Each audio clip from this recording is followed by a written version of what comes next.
మనం నాటిన మొక్క, మనం నీరు పోసి పెంచి పెద్ద చేసిన మొక్క, ఆ మొక్కే మనకు వ్యతిరేకంగా మారిపోతే, కసితో కక్షతో రగిలిపోతుంటే ఎంతమంది శత్రువులండి.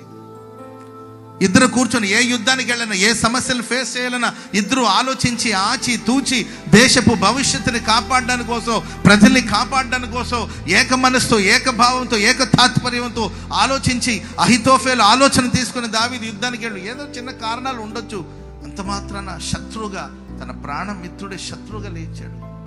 తనతో కూర్చొని భోజనం చేసిన వాడే తన వ్యతిరేకంగా లేచారు. శత్రువులు ఉంటారు. ఎవరెవరు ఏ ఏ రూపంలో ఉంటారో మనకు అర్థం కాదు. ఎవరు మనకు మిత్రులో, ఎవరు మనకు శత్రులో అర్థం కాదు. ఉంటారు శత్రువులు. కానీ శత్రువులు ఉండడం తప్పు కాదు, కానీ శత్రువులు సంతోషించకూడదు.